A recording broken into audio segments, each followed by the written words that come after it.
ဒီတကူလုံးမလှုပ်ရှားနိုင်တဲ့မိန်းကလေးဟာသူ့အမေပေးတဲ့ဆေးကိုဆက်ရှိနှစ်ကြာတောက်လာခဲ့တယ်တနေ့တော့ဆေးပလင်းရဲ့နောက်ကျောမှာကတ်ထားတဲ့တခြားဆေးတစ်စိတ်ကိုတွေးလိုက်ရတယ်အဲ့ဒီဆေးတစ်စိတ်မှာဘာရေးထားလဲဆိုတာသိချင်တာနဲ့သူ့အမေအိပ်ပျော်နေတော့ကွန်ပျူတာဖွင့်ပြီးအင်တာနက်မှာရှာကြည့်တယ်ဒါပေမဲ့ဆေးနာမည်ကိုရိုက်ထည့်လိုက်တာနဲ့အင်တာနက်လိုင်းပြတ်တောက်သွားတယ်ဒီအချိန်မှာပဲသူ့အမေကမလန့်မကန်းကနေသူ့ကိုကြည့်နေတာတွေ့လိုက်ရတယ်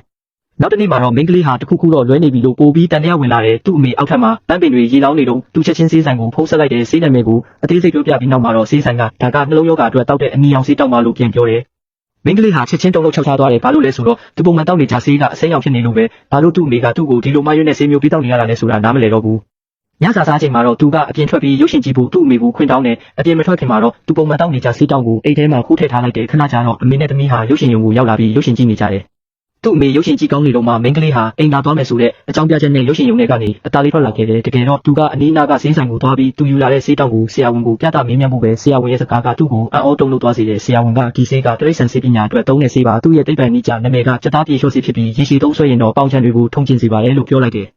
ဒီလိုနဲ့မိန်းကလေးဟာစတိမွေးညင်းထပ်နေတော့မှပဲသူ့အမေကဆေးဆိုင်ကိုရုတ်တရက်ရောက်လာတဲ့မေးဆေးထိုးအပ်တစ်ချောင်းနဲ့သူ့ရဲ့ပေါင်ချန်ကိုထိုးလိုက်တယ်နောက်တစ်နေ့မှာတော့မိန်းကလေးနိုးလာပြီးထွက်ပြေးဖို့အတွက်ဝီချဲနဲ့အမြန်လှုပ်ရှားဖို့ကြိုးစားတယ်ဒါပေမဲ့တကားကိုဘယ်လိုမှဖွင့်လို့မရဘူးဘာလို့လဲဆိုတော့သူ့အမေကအခန်းတကားကိုခိုင်ခန့်စွာတော့ခတ်ထားလိုက်လို့ပဲမိန်းကလေးဟာပြတင်းပေါက်ကိုချက်ချင်းဖွင့်ပြီးထွက်ပြေးဖို့လမ်းကြောင်းကိုကြည့်တယ်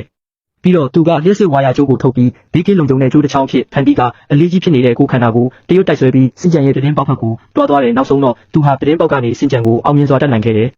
သူကဓာတ်လေကားနဲ့ထွက်ပြေးဖို့ကြိုးစားပေမဲ့သူ့အမေကဓာတ်လေကားရဲ့ပါဝါကိုဖျက်တောက်ထားပြီးသားဖြစ်နေတယ်။သူ့အမေကသူ့ကိုလုံးဝထွက်မသွားစေချင်ဘူးဆိုတာသိလိုက်တာနဲ့မိန်းကလေးဟာသူ့ဝီချဲကိုအောက်ထပ်ကိုလှမ်းပစ်ချလိုက်တယ်ပြီးနောက်နာကျင်မှုကိုအန်တူပီလေကားကနေလှိမ့်ဆင်းခဲ့တဲ့ကတ်ကောင်းစွာနဲ့ပဲလဲကျပြီးနောက်မှာတော့သူဘာမှအထိခိုက်မရှိခဲ့ဘူး။ဒီအချိန်မှာပဲဆက်ရှိနှစ်ကြာထုံကျင်နေတဲ့သူ့ခြေထောက်ဟာလှုပ်ရှားနိုင်နေတာကိုရုတ်တရက်တွေ့လိုက်ရတဲ့ဖြစ်ချင်တော့သူကလွန်ခဲ့တဲ့ရက်အနည်းငယ်ကဆေးမတောက်ခဲ့တဲ့အတွက်သူ့ခြေထောက်မှာအနည်းငယ်ပြက်လက်ခံစားမှုရလာခဲ့တာပဲ။မိန်းကလေးဟာတကားဖွင့်ပြီးလမ်းပေါ်မှာသူ့ဝီချဲနဲ့အသေးအတန်ထွက်ပြေးတယ်ဒါပေမဲ့တိတ်မကြခင်မှာပဲသူ့အမေအပြင်ကနေပြန်လာတာဖြစ်မှာကိုစိုးရိမ်လာကြောင်းရှေ့ကနေလာနေတဲ့ကားတစ်စီးကိုမြင်တော့ချက်ချင်းပုံနေလိုက်တဲ့ကားကသူ့အမေရဲ့ကားမဟုတ်ဘူးဆိုတာမြင်ပြီးနောက်မှာတော့မိန်းကလေးဟာအလင်းမြန်ပြေးထွက်ပြီးကားကိုတားလိုက်တယ်ပြီးတော့ကားမောင်းတဲ့အမျိုးသားကိုအကူအညီတောင်းတယ်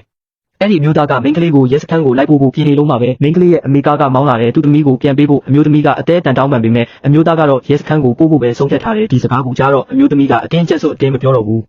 ဒါပေမဲ့အမျိုးသားကမိန်းကလေးကိုခေါ်ပြီးထွက်သွားဖို့ပြင်နေတော့မှပဲအမျိုးသမီးကအက်တချောင်းနဲ့မေးစေးထိုးလိုက်တယ်ဒီလိုနဲ့ပဲတနာစရာကောင်းတဲ့မိန်းကလေးဟာသူ့အမေရဲ့လက်ချက်နဲ့ပြန်ဖမ်းခံလိုက်ရတော့တယ်